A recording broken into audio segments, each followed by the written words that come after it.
So like as an entrepreneur, I also know that like you need to like work with like sponsors. As a scientist, you need to work with researchers and some like institutes also. So like, could you give us an example, like an active mentor sponsor to whom you are grateful? Yeah, well, you mentioned him earlier. So, my mentor, and who really functioned as a sponsor, and I'll explain that term in a second, was Mehmet Toner. He was, he changed my life.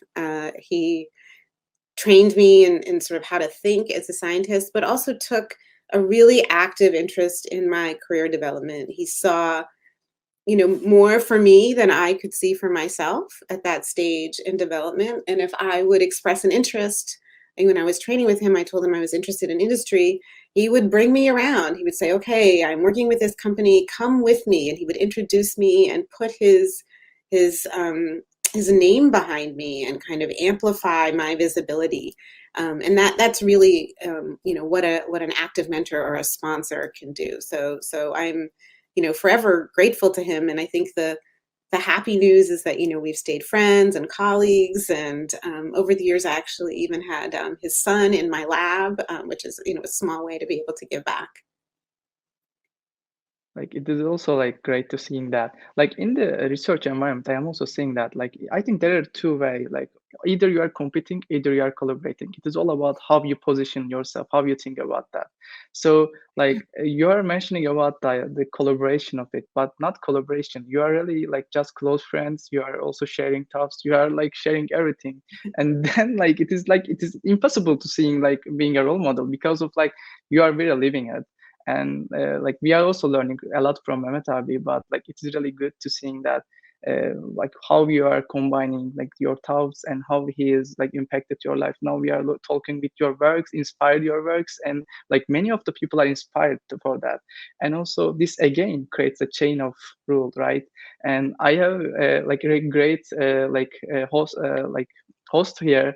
Like we recently met with like great successful scientists and businesswomen who feels the same for you actually, like because like she's successfully taken her PhD with supervision of you, and she worked with like and contributed a lot to growing the human malaria parasites in dormant form in a first way. And now she's working with Bain and Company as a consultant. So welcome, Neil. Yeah, I mean, she's a superwoman, as you probably gathered by now. I still remember kind of the first day that I heard her speak. She lit up the room, talked about inspiring, innovative ideas, and her energy was infectious. And just knowing how rare it is to see women in positions of power, especially in academia, kind of gave me this sense of joy and hope for the future. I learned a ton from her over the years, but I think like her biggest gift to me was how do you instill this trusting mentor-mentee relationship in someone? So I kind of watched from one of the best, and I think I learned a ton from her in that. Great. Can you give an example for the like again like seeing the upside? Sometimes in a like research environment we are failing again and we are learning from it. Like what is the point for that? You think that you learned a lot and you look the upside version of it together. Like can you give an example for that? Yeah, I mean, I can think of a few. One is I think the way that Sangeeta mentors is kind of unique. So the first thing I always think about is she absolutely lets you fail, and she lets you fail early so that then you learn from your mistakes. So you know that she always has your back. One example I think of is for my PhD, as you mentioned, I was working on human malaria. So I traveled to Thailand quite a bit. And my very first trip, 2 months, 9 out of 10 experiments failed. I mean, it was awful. But then at the end of it, I kind of called her up and I said, look, Sangeeta, let me stay another week. Like, I know it's been rough, but let me stay another week and I think we can get this. And she said, absolutely, go for it. And I went for it. And that was kind of the data that started my PhD, got us funding from the Gates Foundation, and then kicked off really exciting research for the next 3 years. So that's one, is she really lets you fail, so you learn from it.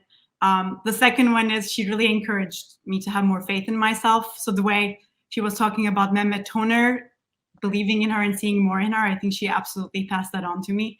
And she's always treated me like a colleague. I think at the end of your PhD, you kind of look and you say, oh, I'm expected to be a colleague to all these professors in the room now who are experts. And I think she's able to like instill that in you very early on. And then finally, I think one of the most valuable things for me is that our interpersonal relationship, she's not just a scientific mentor, but also a life mentor. So you can go to her and talk about a scientific project, but then the conversation goes into your personal life and your life aspirations. So those are things that I really value in our relationship.